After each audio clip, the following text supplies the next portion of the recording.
प्रिय बच्चों नमस्कार। स्वागत है आपका आपके अपने channel one time exam study 0.5 में। तो मैं रोजाना की भांति आज भी फिर से आपके सामने एक हिंदी का प्रैक्टिस सेट लेकर आया हूं। जो आज हमारा प्रैक्टिस सेट है वो सेकंड नंबर का है। तो बिना समय को गवाए हुए हम आज की क्लास चलो स्टार्ट करते हैं। पहला क्वेश्चन है हमारा कि निम्न में से कौन सी रचना प्रेमचंद की नहीं है। क्या पूछ रहा है? जो आपके सामने यहाँ पर चार विकल्प दिए हुए हैं, इनमें से कौन सी रचना प्रेमचंद की नहीं है। चलिए आपका समय स्टार्ट होता है, बताइए।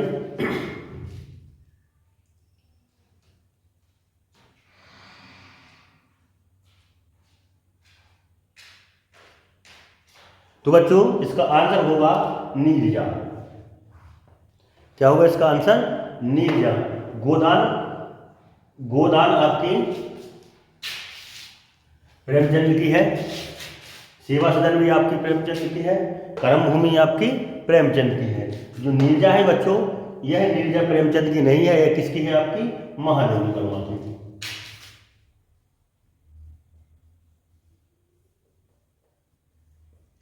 यह जो नीरजा है वो किसकी? महादेवी वर्मा की। इसलिए आपके पहले क्वेश्चन का आंसर क्या हो जाएगा? नीरजा। यानी कि इसका आंसर क्या हो जाएगा? डी आंसर आपका सही हो जाएगा। हाँ तो बच्चों आज का हमारा सेकेंड क्वेश्चन है, निम्न में से कौन सी रचना डॉक्टर धर्मवीर भारती की है। ठीक है बच्चों, क्या बताना है? निम्न में से कौन सी रचना डॉक्टर धर्मवीर भारती की है। क्या यामा है, या अजातशत्रु, या ठंडा लोहा, या गबन। इन चार जो ऑप्शन दिए हुए आपके, इस ऑप्शन में से एक कोई रचना आपकी धर्मवीर भारती की है, उसको आपको बताना है।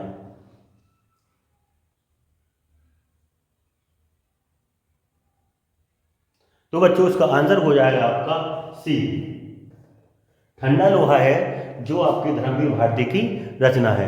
और इसके साथ ही साथ आपको बताते चले, जो यामा है आपकी, यामा जो रचना है यह महावीर देवी वर्मा की है। अजातशत्रु आपकी चंद्रगुप्त की है। अजातशत्रु जो है जयशंकर प्रसाद की है, सॉरी। गबन आपकी प्रेमचंद की है। ठीक है। और जो ठंडा लोहा है, इस क्वेश्चन का आंसर ठंडा लोहा जो होगी आपको किसकी? धर्मवीर भारती की रचना हो जाएगी। हाँ तो बच्चों आज का तीसरा सवाल है हमारा, दुर्मुखा कहा आसित। दुर्मुख कौन था? यह क्वेश्चन मैंने आपका अनिवार्य संस्कृत से उठाया है। दुर्मुखा कहा आसित यानी कि दुर्मुख कौन था। क्या दुर्मुख पारसिक था, या फिर न्यायाधीश था, या फिर चंद्रशेखर थे, या फिर चंडाल था। चलिए बताइए दुर्मुख कौन था।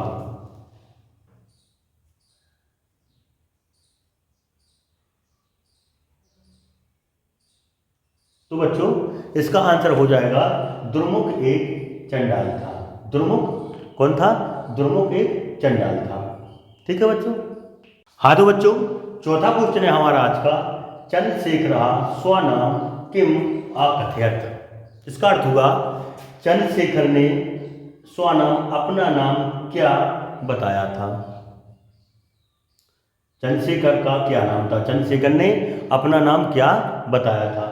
स्वतंत्र बताया था, चंद्रशेखर बताया था, आजाद बताया था, या दुर्जन सिंह बताया था। चलिए बताइए।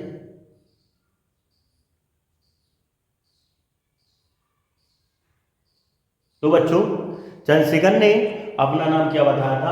आजाद बताया था। इसका आंसर आपका क्या हो जाएगा? सी, सी यानी कि आजाद। स्वतंत्र तो उन्होंने अपने पिता का नाम बताया था। ठीक है बच्चों, स्वतंत्र अपने पिता का नाम बताया था। जो चंद्रशेखर था वो नाम वैसे ही था।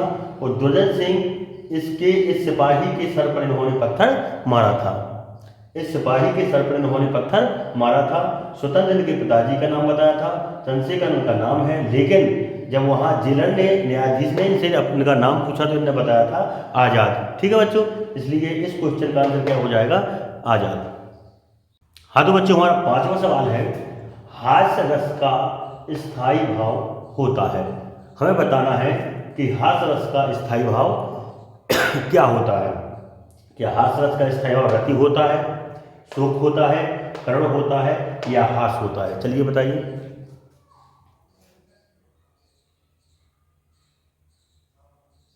तो बच्चों हास रस का स्थायी भाव आप सभी को मालूम है, हास रस का स्थायी भाव हास ही होता है। ठीक है बच्चों, हास रस का स्थायी भाव क्या होता है?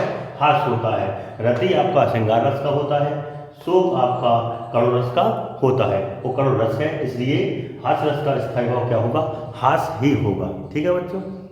हाँ तो बच्चों हमारा छठवां क्वेश्चन है, रोला के प्रत्येक चरण में कितनी कितनी मात्राएं होती हैं? क्या कह रहा है? जो आपका रोला छंद होता है उसके प्रत्येक चरण में कितनी कितनी मात्राएं होती हैं?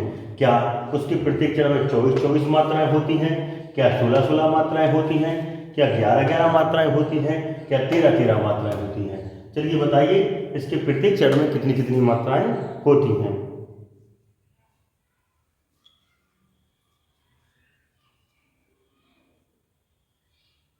तो बच्चों इस क्वेश्चन का आंसर ए हो जाएगा।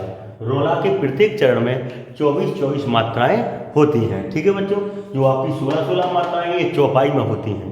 चौपाई के प्रत्येक चरण में 16-16 मात्राएं होती हैं।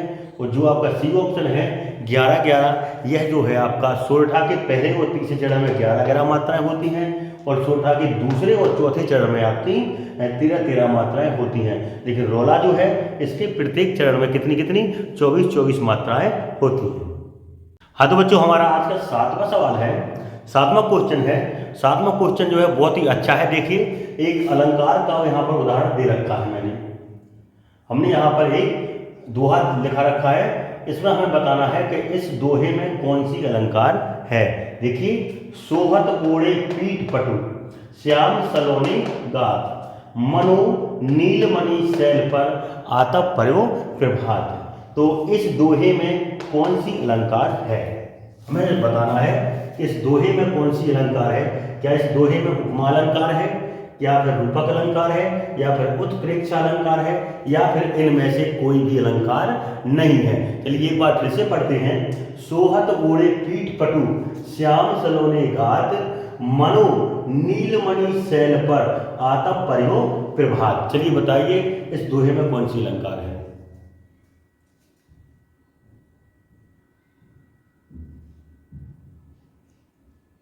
तो बच्चों इस दोहे में कौन सी? उत्प्रेक्षा अलंकार है। ठीक है बच्चों, क्या है? उत्प्रेक्षा अलंकार। मैंने आपको पढ़ाया था कि जहां पर मनो मानहु जनो जानहु, कौन कौन से शब्द बताए थे मैंने आपको? मनो मानहु जनो जानहु, इन शब्दों में से यदि कोई शब्द आ जाए तो वह कौन सी अलंकार होगी? उत्प्रेक्षा अलंकार होगी। यहाँ पर देखो ये मनो शब्द दिया गया है, इसलिए कौन सी अलंकार हो जाएगी? उत्प्रेक्षा अलंकार हो जाएगी। हाँ तो बच्चों आज का हमारा 8वां क्वेश्चन है, अनुशासन शब्द में उपसर्ग है। हमें बताना है कि जो अनुशासन शब्द है इसमें उपसर्ग क्या जुड़ा हुआ है। क्या इसमें आ उपसर्ग है, या अनु उपसर्ग है, या सन उपसर्ग है, या फिर शासन उपसर्ग है? चलिए बताइए अनुशासन में कौन सा उपसर्ग लगा हुआ है? अनुशासन में कौन सा उपसर्ग लगा हुआ है? तो बच्चों अनुशासन में अनु उपसर्ग लगा हुआ है। ठीक है बच्चों, उपसर्ग की ट्रिक क्या होती है हम आपको बता दें कि जब कोई शब्द को क्या नाम से उपसर्ग और शब्द में बांटते हैं तो उसका स्वतंत्र अर्थ होना चाहिए। जैसे अनुशासन जो है अनुधन शासन, अनुधन शासन। यहाँ अनु को निकाल दें तो शासन एक स्वतंत्र शब्द है, इसका अर्थ हो सकता है। यदि आ को निकाल दें हम तो क्या हो जाएगा? नुशासन, नुशासन का कोई अर्थ नहीं होता है। यदि सन निकाल दें तो क्या हो जाएगा? अनुसा, इतना निकाल दें हमें इसको तो क्या हो जाएगा? अनुसार, तो इसका कोई अर्थ नहीं होता है। और शासन को निकाल दें तो अनु बचेगा, इसका भी कोई अर्थ नहीं होता है। तो हमारे कहने का मतलब है यदि शब्द में से उपसर्ग को निकाल दें तो उसका कोई स्वतंत्र अर्थ होना चाहिए। इसमें देखें हमने अनुशासन में से अनु को बाहर निकाल दिया तो शासन का अर्थ होता है, इसलिए इस अनुशासन में उपसर्ग कौन सा होगा? आपका अनु हो जाएगा। हाँ तो बच्चों आज का हमारा 9वां क्वेश्चन है, चमकीला जो है, चमकीला शब्द है, इसमें कौन सा प्रत्यय है? चमकीला शब्द में कौन सा प्रत्यय लगा हुआ है? चमकीला शब्द में कौन सा प्रत्यय होगा? ठीक है, चमकीला शब्द में कौन सा प्रत्यय होगा। पहले तो बच्चों हम ये जान लेते हैं कि प्रत्यय कहाँ और उपसर्ग कहाँ लगाए जाते हैं। तो बच्चों उपसर्ग आपको बताते चलें कि उपसर्ग हमेशा शब्द के आगे लगाए जाते हैं, ठीक है। उपसर्ग शब्द के आगे लगाए जाते हैं और प्रत्यय जो है शब्द के पीछे लगाए जाते हैं। तो इस क्वेश्चन में हमसे वो क्या पूछ रहा है, प्रत्यय, यानी कि जो शब्द है चमकीला, इसमें कोई ऐसा शब्द ऐसा प्रत्यय जुड़ा हुआ है, इसको अलग कर दें हम तो उसका स्वतंत्र अर्थ हो जाएगा, ठीक है बच्चों। ये चमकीला में आपको बताना है कि चा उपसर्ग चा प्रत्यय है या चम प्रत्यय है या कीला प्रत्यय है या इला प्रत्यय है। चलिए बताइए।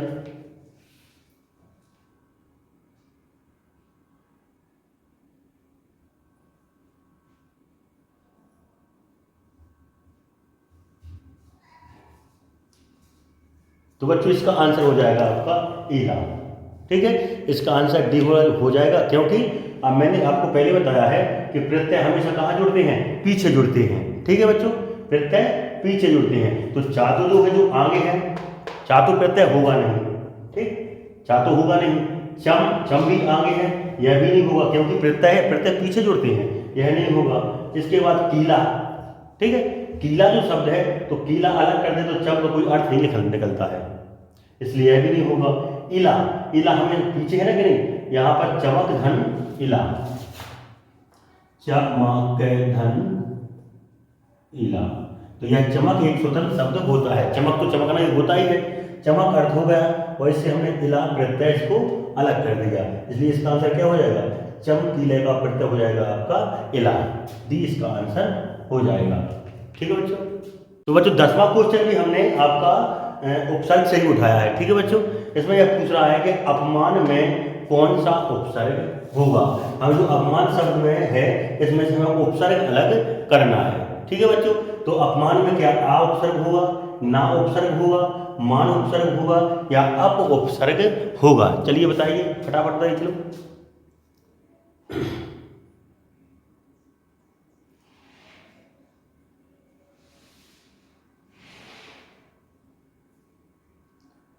चलिए बच्चों देखते हैं। पहले तो हम ये समझ लें कि उपसर्ग शब्द में कहाँ जुड़े जाते हैं। तो बच्चों उपसर्ग मैंने आपको बता रहा हूँ कि उपसर्ग हमेशा कहाँ जुड़ते हैं, आगे जुड़ते हैं, ठीक है बच्चों। उपसर्ग हमेशा आगे जुड़ते हैं और प्रत्यय हमेशा पीछे जुड़े जाते हैं, ठीक। तो यहाँ पर क्या उपसर्ग पूछ रहा है, उपसर्ग यानी कि आ आपका आगे तो है, लेकिन आ को हम जब अलग करेंगे तो क्या बचेगा, पमान, पमान का कोई अर्थ नहीं होता, इसलिए यह आपका आंसर नहीं होगा, ठीक है। दूसरा है आपका ना, ना आपका कहाँ जुड़ा है, पीछे जुड़ा है। हम जानते हैं तो उपसर्ग आगे जोड़ते हैं तो बिल्कुल ही नहीं, कतई नहीं होगा, ये तो बिल्कुल भी नहीं होगा, क्योंकि ये पीछे जुड़ा है और उपसर्ग हमेशा आगे जुड़ते हैं। मान, देखिए मान भी आपका कहाँ पीछे है, इसलिए ये भी आपका उपसर्ग नहीं होगा। अब बचा कौन सा, अप। यदि हम अप को, अप आगे जुड़ा है, अप को अप धन मान, आपको यदि अलग कर दें तो मान का अर्थ होता है, मान का अर्थ होता है मान सम्मान करना, इसलिए इसका आंसर क्या हो जाएगा आपका डी निकल के आ जाएगा। अपमान में आपका उपसर्ग अप होगा, ठीक है बच्चों। हाँ तो बच्चों आज का हमारा नेक्स्ट यानी कि 11वां क्वेश्चन है, निम्न में से कौन सा द्वंद्व समास का उदाहरण है, ठीक। जो 4 विकल्प दिए हुए हैं ए बी सी डी, इनमें से हमें यह बताना है कि कौन सा द्वंद्व समास का उदाहरण होगा। क्या पीताम्बर होगा, क्या चौराहा होगा, या फिर नील गगन होगा, या फिर माता पिता होगा। चलिए बताइए, चलिए बताइए कौन सा होगा।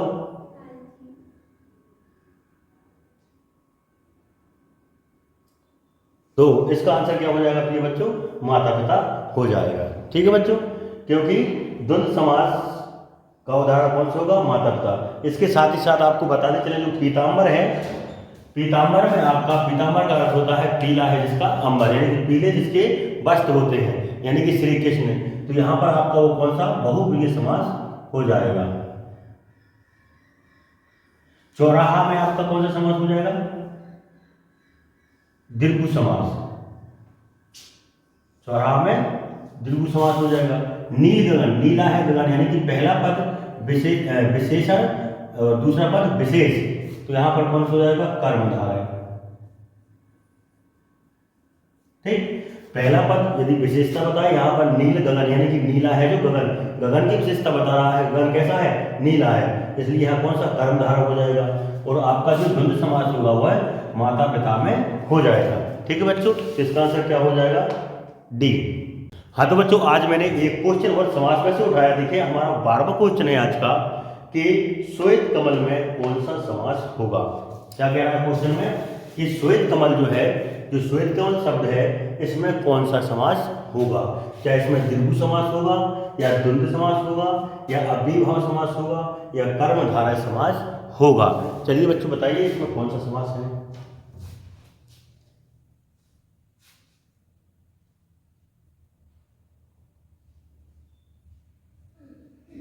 चलिए बच्चों, तो इसमें हम आपको बता दें कि इसमें कौन सा कर्मधारय समास होगा। कर्मधारय समास होगा श्वेत कमल में, कौन सा कर्मधारय समास होगा। क्योंकि हमने पहले बताया आपको, मैंने पहले आपको बताया है कि कर्मधारय में दो पद होते हैं, एक तो आपका श्वेत है और दूसरा कमल है। तो मैंने बताया इसकी परिभाषा होती है कि जो प्रथम पद होता है वह विशेषण होता है, ठीक है, और दूसरा पद क्या होता है, विशेष होता है। यानी कि इसमें प्रथम पद श्वेत है और दूसरा पद क्या है, कमल है। यानी कि कमल की विशेषता क्या बता रहा है कि कमल कैसा है, श्वेत है, यानी कि सफेद कमल है, इसलिए कमल की विशेषता क्या बता रहा है, सफेद है, इसलिए कौन सा समास होगा, कर्मधारय समास होगा। इसके साथ ही साथ एक बात और बताता हूं मैं आपको कि जो ए ऑप्शन है हमारा द्विगु समास, द्विगु समास में क्या होता है, पहला पद तो आपको क्या संख्यावाची होगा और दूसरा पद क्या होगा, प्रधान होगा। यहाँ पर द्वंद्व समास देखें, द्वंद्व समास में आपका योजक चिन्ह लगा होता है, द्वंद्व समास में आपका क्या लगा होता है, योजक चिन्ह लगा होता है, और दोनों पद एक दूसरे के क्या होते हैं, आपके विलोम शब्द होते हैं। जैसे आगे हमने देखा था माता और पिता, यह आपका द्वंद्व समास का उदाहरण है। अव्ययी भाव में क्या होता है, अव्ययी भाव में पहला पद अव्यय होता है, ठीक है, और दूसरा पद प्रधान होता है। आपका डी विकल्प का कर्मधारय, इसमें पहला पद आपका विशेषण होता है और दूसरा पद विशेष होता है, यानी दूसरे पद की विशेषता पहला पद बताता है, ठीक है। तो श्वेत कमल में कौन सा होगा आपका, श्वेत कमल में कर्मधारय समास हो जाएगा। हाँ तो बच्चों 13वां सवाल मैंने आपका तत्सम से उठाया है। 13वां सवाल में पूछ रहा है कि आंख का तत्सम क्या होता है। बहुत ही आसान क्वेश्चन है। आंख का तत्सम क्या नेत्र होता है, या फिर अक्ष होता है, या अंधा होता है, या अंधकार होता है। चलिए बच्चों बताइए आंख का तत्सम क्या होता है।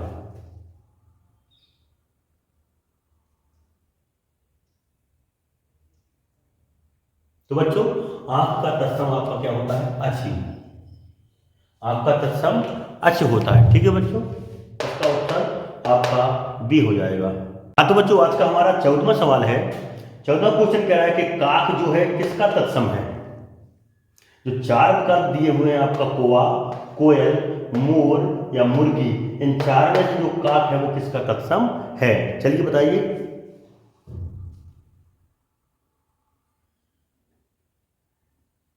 तो बच्चों काक जो है वह आपका कौवा का तत्सम है। काक यानी कि कौवा, इसलिए इसका आंसर 14वें का आंसर क्या हो जाएगा, ए हो जाएगा। हाँ तो बच्चों आज का हमारा 15वां क्वेश्चन है जल का पर्यायवाची नहीं है। जो चार ऑप्शन है इनमें से जल का पर्यायवाची कौन सा नहीं है। तीन ऑप्शन आपके जल के पर्यायवाची हैं, एक कोई इसका जल का पर्यायवाची नहीं है, उसको आपको यहां पर बताना है। जल का पर्यायवाची कौन नहीं है।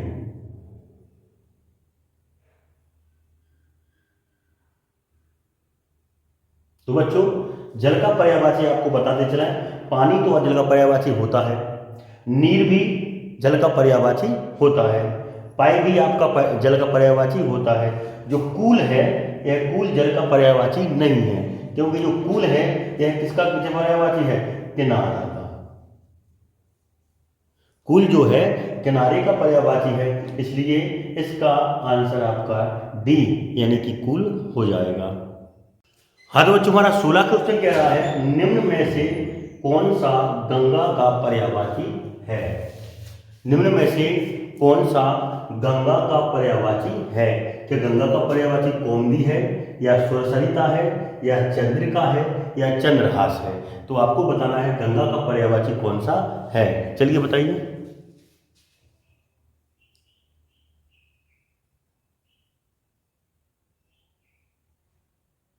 तो बच्चों गंगा का जो पर्यायवाची है वह होता है आपका क्या, सुर सरिता।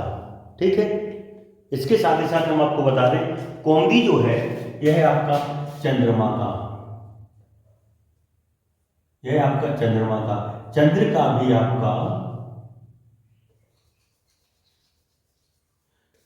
सॉरी चंद्रमा का चांदनी का है। ठीक है बच्चों, चांदनी, चंद्रिका भी आपका चांदनी का है। चंद्रहास जो है आपका वह किसका है, तलवार का। ठीक, और जो सुरसरिता है यह आपका गंगा का पर्यायवाची है। ठीक है बच्चों, इसलिए आपको 16वीं का आंसर क्या हो जाएगा, बी हो जाएगा। तो बच्चों आज का क्वेश्चन नंबर 17 है हमारा, निम्न में से कौन सा वृद्धि संधि का उदाहरण नहीं है। जो आपके सामने 4 विकल्प हमने दे रखे हैं, सदैव, जलोद, गुणेश्वरम, स्वागतम, इन 4 में से एक कोई आपका वृद्धि संधि का उदाहरण नहीं है जिसको आपको बताना है। चलिए बताइए कौन सा वृद्धि संधि का उदाहरण नहीं है।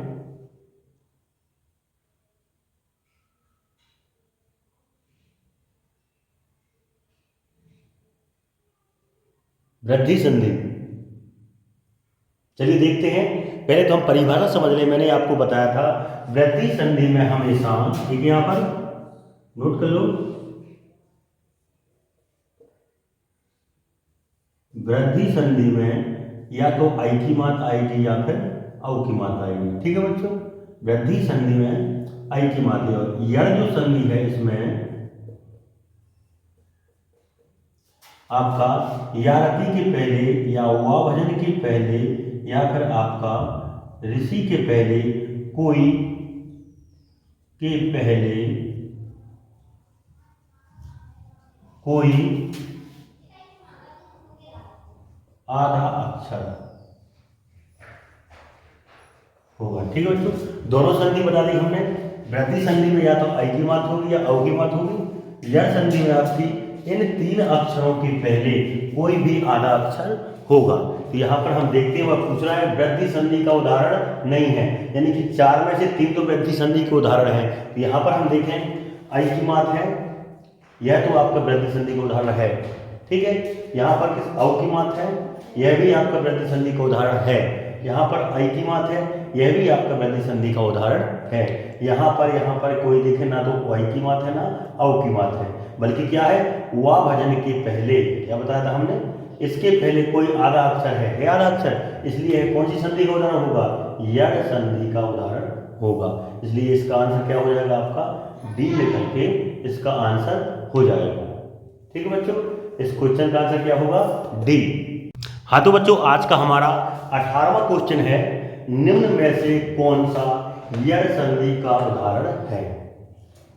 ठीक है, निम्न में से कौन सा यण संधि का उदाहरण है।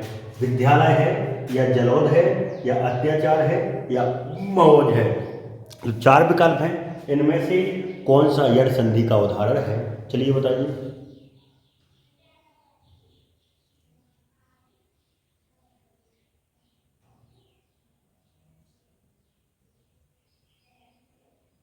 तो बच्चों इसका आंसर हो जाएगा आपका क्या, सी, यानी कि अत्याचार।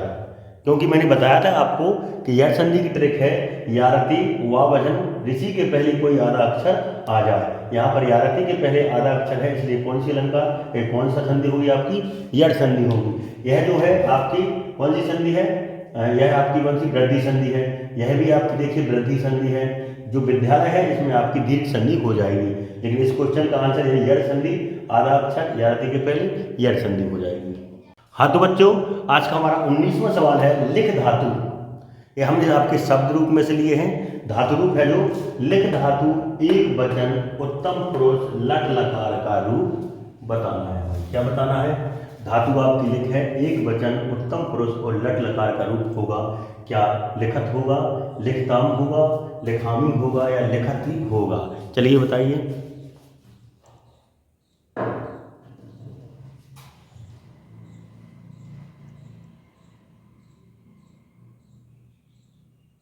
तो बच्चों इसका आंसर होगा आपका सी, लिखामी।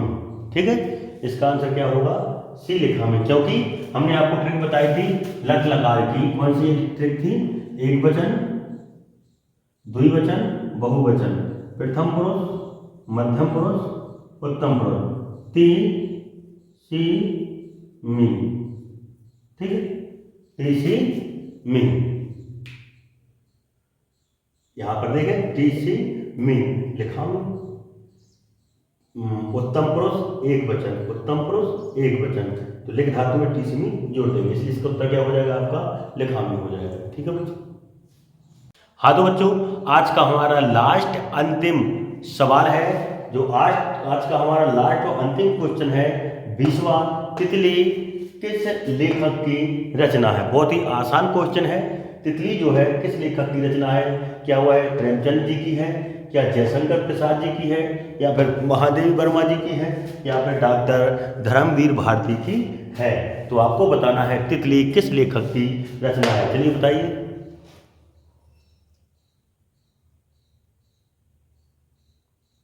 बहुत ही आसान क्वेश्चन है बच्चों। तितली जो है आपकी जयशंकर प्रसाद की रचना है। तितली जो है जयशंकर प्रसाद का क्या है, उपन्यास है। ठीक है, तो इस क्वेश्चन का आंसर 20वें क्वेश्चन का आंसर आपका बी निकल कर आ जाएगा, जयशंकर प्रसाद। तो बच्चों, मुझे आशा है कि आपको मेरी क्लास बहुत ही अच्छी लग रही होगी, इसलिए इस क्लास को बिल्कुल मिस ना कीजिए। ठीक है बच्चों, अगर आपको 90+ अंक चाहिए हैं तो इन 20 क्वेश्चनों की श्रृंखला को रोजाना देखें और अच्छे अंकों से पास हों। तब तक के लिए धन्यवाद। कल इसी समय हम फिर मिलेंगे। नमस्कार।